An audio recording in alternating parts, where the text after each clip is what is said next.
नमस्कार. मी श्री प्रमोद सस्ते.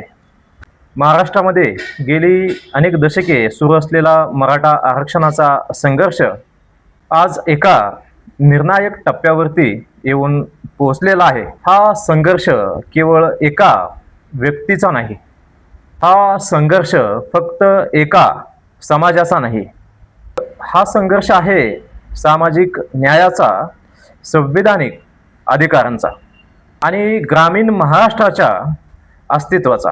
आज आपण शांतपणे आणि वस्तुनिष्ठपणे समजून घेण्याचा प्रयत्न करूया की मराठा समाजाला नेमकं काय हवं आहे, आंदोलनामध्ये कुठे चुका झाल्या आणि भविष्यात कोणता मार्ग योग्य ठरू शकतो. मित्रांनो, मनोज जरांगे पाटील यांनी मराठा प्रश्न पुन्हा महाराष्ट्राच्या केंद्रस्थानी आणला. ही गोष्ट कुणीही नाकारू शकत नाही.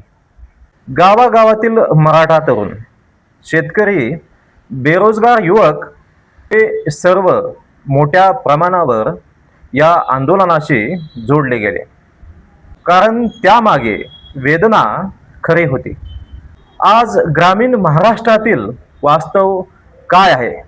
शेती तोट्यात, शिक्षण महाग, स्पर्धा परीक्षा अवघड, खाजगी नोकऱ्या असुरक्षित, सरकारी नोकरी कमी आणि यामध्ये ग्रामीण भागातील मराठा तरुण खूप मोठ्या प्रमाणामध्ये यात संघर्ष करताना दिसतो. पण इथे एक महत्त्वाचा प्रश्न उपस्थित होतो. राजकारणात प्रभाव दिसतो, सहकार क्षेत्रात प्रभाव दिसतो, स्थानिक स्वराज्य संस्थांमध्ये प्रभाव दिसतो, मग शिक्षण आणि नोकरीमध्ये प्रतिनिधित्व कमी का? याच ठिकाणी आरक्षणाची मागणी पुढे येते. मित्रांनो, संविधानाच्या माध्यमातून सामाजिक आणि शैक्षणिक मागासपणाच्या आधारित आरक्षण दिलं जातं. भावनिक घोषणावर नाही, तर आकडेवारी, सर्वेक्षण, आयोग आणि घटनात्मक निकषावर निर्णय घेतले जातात. इंदिरा साहनी प्रकरणामध्ये सर्वोच्च न्यायालयाने 50% मर्यादा सांगितली. म्हणूनच मराठा आरक्षणाचा प्रश्न अधिक गुंतागुंतीचा बनला आहे. यानंतर न्यायमूर्ती संदीप शिंदे समितीच्या माध्यमातून कुणबी नोंदी शोधण्याची मोहीम सुरू झाली. या प्रक्रियेमध्ये कुणबी नोंदीच्या आधारे जे प्रमाणपत्र मिळाले त्यांना ओबीसीचा लाभ मिळू लागला. पण संपूर्ण समाजाला समान लाभ मिळाला का? हा प्रश्न अजूनही कायम आहे. काही कुटुंबांना EWS लाभ होता, काहींना SCBCची अपेक्षा होती, तर काहींना ओबीसी प्रमाणपत्र मिळालं. त्यामुळे समाजामध्ये संभ्रम निर्माण झाला. मित्रांनो, आंदोलन फक्त घोषणा देऊन यशस्वी होत नाही. कोणतीही मोठी सामाजिक चळवळ 3 गोष्टीवर टिकते. 1. मजबूत कायदेशीर तयारी. 2. अचूक सामाजिक आर्थिक डेटा. आणि 3. सर्वसमावेशक नेतृत्व. आज मराठा समाजासमोर सर्वात मोठं आव्हान आहे ते म्हणजे मराठा विरुद्ध ओबीसी संघर्ष टाळणे.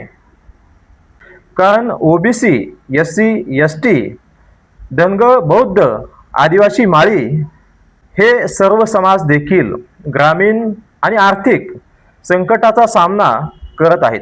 जर संघर्ष समाज विरुद्ध समाज असा झाला तर शेवटी फायदा कुणाचा होईल? मित्रांनो, मराठा समाजाचा ऐतिहासिक वारसा हा फक्त राजकारणाचा नाही, सत्तेचा नाही, तर सामाजिक जबाबदारीचा आहे. छत्रपती शिवाजी महाराजांचा वारसा हा सर्वसमावेशक कारभाराचा होता. म्हणून भविष्यातील नेतृत्वाने काही गोष्टी स्पष्ट करायला हव्यात. फक्त आरक्षण नव्हे तर शिक्षण, रोजगार, स्पर्धा परीक्षा, ग्रामीण उद्योग, कृषी अर्थव्यवस्था आणि कौशल्य विकास यावर मोठं आंदोलन उभं राहायला हवं. सरकारसमोर नेमक्या काय मागण्या असायला हव्यात?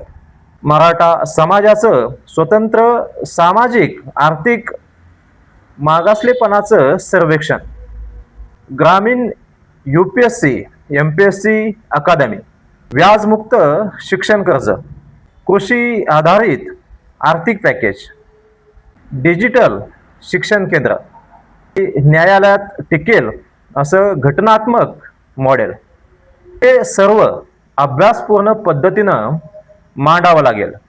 आता भावनिक आंदोलनातून धोरणात्मक आंदोलनाकडे जाण्याची वेळ आली आहे. कारण फक्त मोर्चे आंदोलने पुरेसे नाहीत, फक्त उपोषण पुरेसं नाही, फक्त घोषणाबाजी पुरेसे नाही, तर संविधान समजून घेणारी, न्यायालयीन लढाई लढणारी, तज्ज्ञांची टीम तयार करणारी आणि सर्व समाजांना सोबत घेणारी चळवळ उभी राहिली तरच दीर्घकालीन न्याय मिळू शकतो. मित्रांनो, मराठा समाजाला आरक्षण मिळावं ही मागणी केवळ भावनिक नाही तर ग्रामीण वास्तवातून आलेले आहे. पण हा संघर्ष जर योग्य दिशेने गेला तर तो महाराष्ट्रातील सामाजिक न्यायाच्या इतिहासात नवीन अध्याय लिहू शकतो. धन्यवाद.